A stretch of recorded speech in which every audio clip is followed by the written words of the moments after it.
Hey everyone, welcome into the Marvelous Marvel Discussion Arena. I'm your host Expat, along with my co-hosts Burley and Carl, and we're talking about the Guardians of the Galaxy holiday special for 2022. So we're talking about that in this episode. Of course, there are going to be spoilers throughout this episode. This is a spoiler-filled episode, so this is your spoiler warning. If you have not watched the Guardians of the Galaxy holiday special, please go and watch it on Disney Plus, and then come back and enjoy our video here on the Arena Production. So that's your spoiler warning. So guys, let's talk about the Guardians of the Galaxy holiday special, the final bit of content for Marvel here on the Arena Productions for 2022. So Kevin Bacon, yeah. Oh, it was fun, man. I mean, yeah, I really enjoyed, the characters and, Drax and Mantis, going to Earth and picking up Kevin Bacon. What'd you guys think? Hey, overall of the holiday special, before we get into the little nitty gritty and nitpicking of characters? Carl?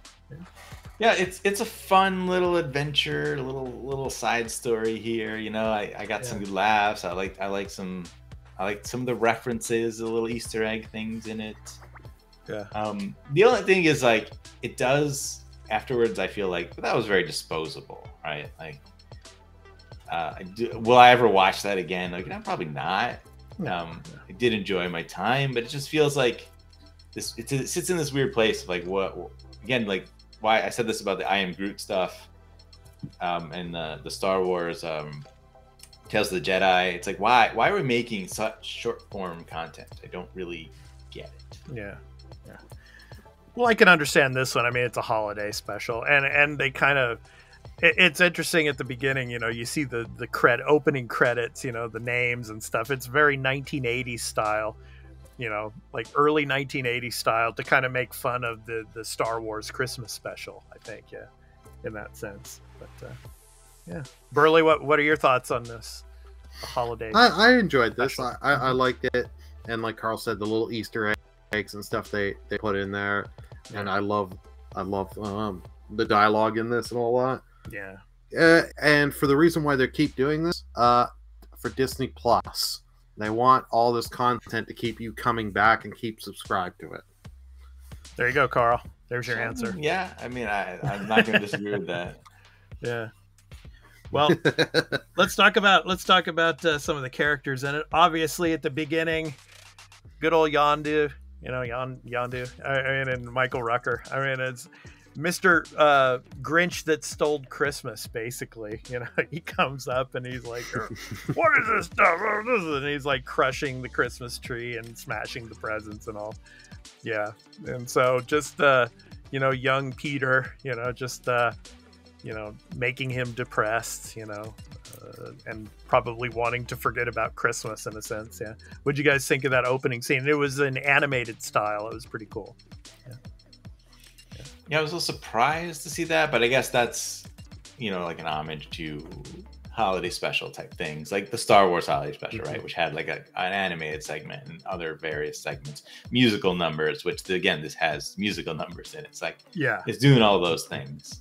Yeah, that was pretty cool. The musical number, the guy's like, I'm learning about, songs and Christmas songs and everything. And it's like, then he starts singing the song and it's completely, the lyrics are just completely just, made up about Christmas, and it's not true. Peter's like, that's not true. That's not true. Yeah. So. Dude, that was just awesome. That was just a nice little, instead of, getting the standard Christmas songs that you've heard over and over again, it was just nice to just have that and just poke fun and have some fun with it. Yeah. I love that.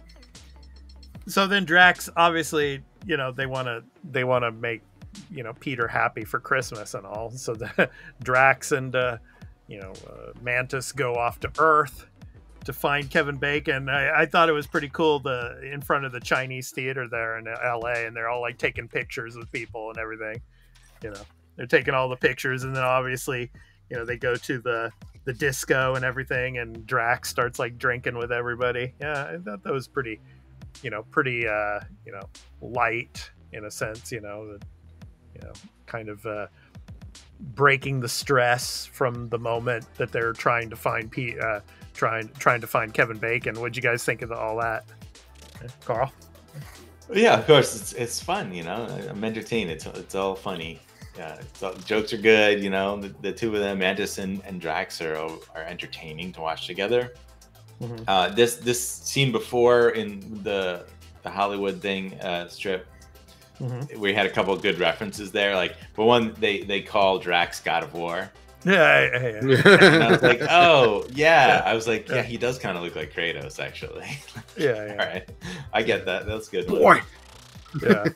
And I love the thing with the GoBots, where you see someone dressed up as a GoBot. Which, look, there would not be someone dressed up as a GoBot there, but because it's like a weird reference. It's like the second brand Transformers from the 80s, but right. I remember it. I had some GoBot toys, and I did see the GoBots cartoon when I was a kid. Uh-huh. So I really appreciated that now GoBots are canon to the MCU, and they're out there somewhere, and I want to see them now. So please, maybe in Guardians 3, they have to fight a GoBot. Yeah, that would be awesome. Yeah. And then they get to Kevin Bacon's estate. Kind of. I mean, man, oh man. I mean, that must multi-million-dollar house that he had there. I mean, that's something I would love to have. But it's funny how they like break in and stuff, and they've got the candy canes and everything. He's got like the stuffed elf and everything. So. Blow up elf thing, yeah. The blow up elf, yeah. And it's like, yeah. And then Kevin Bacon, he's like, he calls the cops and everything. And it's so funny, like. When they're out there in the street, you see Drax's powers in a sense, his strength, and it's like they're all shooting him, and he's like, it tickles, It's like all the bullets are like bouncing off, and then he like just flips the car, the police car over like it's nothing, just like he takes Mantis and throws her over the gate, it's like nothing. It's funny. My wife actually pointed out a mistake in this, because Mantis is like, oh, she needs to throw him over the gate. But then later, when they're chasing after Kevin Bacon in the streets, she's bounding just as high as Drax is. And I was just pointing that, I was like, that is wrong. Like, she did not need him to do that. So. Yeah. Well, maybe she needed to be she needed to be thrown over because she was drinking earlier, and him throwing her over just rejiggled the things. Yeah. I like yeah, right. I like the bits, like with them both picking up things that they want to take, and she takes the candy cane, and then later, like, Drax is like, I thought it was a man or something like that. Like, yeah. She's like, what do you mean this is a man? And then later she asks the cops, like, does this look like a man? Yeah. So anyway, they get back, obviously, and they bring, Kevin Bacon, and of course Mantis manipulates his mind, so that he doesn't freak out and everything, and so he gets there, and then Peter, when he opens up the box and like Kevin Bacon comes out, he knows right away, you abducted this guy. It's like, bring him back.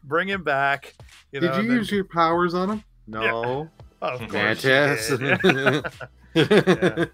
Yeah. But I do like, we never talked about at the beginning, her thing at the beginning with Drax of why she wanted to do this.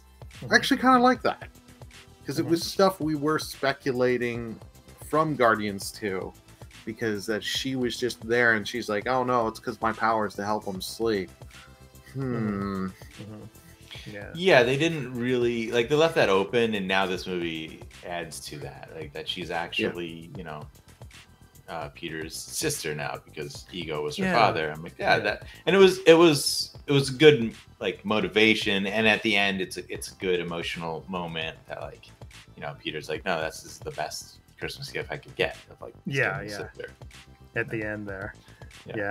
And of course, here is the image of the presents. What did you guys think of Groot, the young adult Groot? Bulky Groot.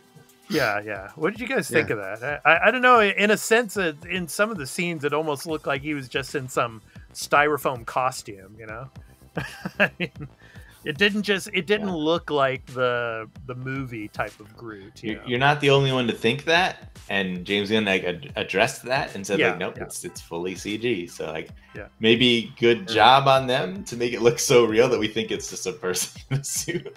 Yeah. I don't know. Is that good or bad? I can't. It's hard to say. But I have to say, the best gift, though, went to Groot. As, of course, we are also a gaming news show here on the Arena Productions. Obviously, Groot getting the Game Boy. Burley, what did you think of that part? Yeah. I like that the original bulky Game Boy that he gets that, and that is Yeah. Carl, what did you think of that? Yeah. I mean, again, like Easter eggs, nostalgia stuff in this. Yeah. It hits me. I mean, like I had that Game Boy. I played a ton of that Game Boy. When I was a kid. Yeah. Yeah. I liked Rocket's gift.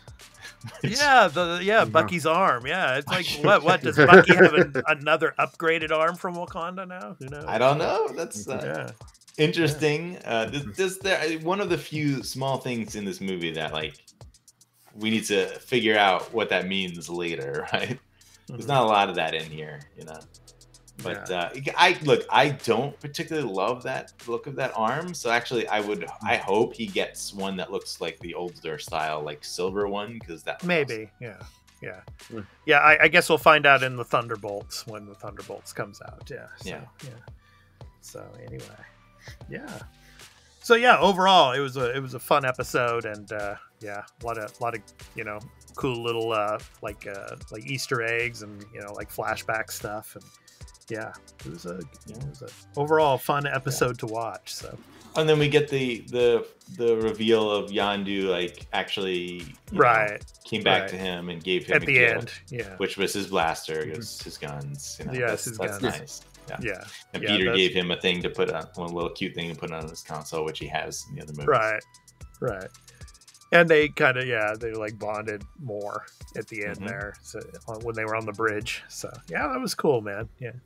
Good stuff, and then of course Kevin Bacon, he gets back to Earth, and gets back to Earth in one piece. So so that ends the year of Marvel content. So obviously, of course, in February we've got Quantumania coming. So looking forward to that. Obviously, we've got the Marvels coming out next year as well, and on Disney Plus we've got, of course, What If Season 2, and we've got a bunch of other, Marvel shows to cover. So 2023. We got Guardians 3. Guardians of the Galaxy 3 is coming as well. Yeah. So soon, actually. Shows. I mean, there's gonna be Secret Invasion, X-Men 97, Spider-Man. Freshman year. Whenever that comes. What If Season 2? I mean, I expect all of these next year. Yeah. On top of the movie. This shows, I guess, I don't know what else. The new Echo series. Echo should, I guess. But... Probably later next year. Yeah. So. Yeah. Mm-hmm. Oh, Loki Season 2. Loki Season 2. Yeah. That should be good. Yeah. So we'll be covering it all for you here on the Arena Productions. So I've been your host, Expat, along with my co-hosts, Burley and Carl. We hope to catch you next year for our next bit of Marvel content here on the Marvelous Marvel Discussion Arena. So until 2023 for our Marvel content, take care, everyone. Peace out.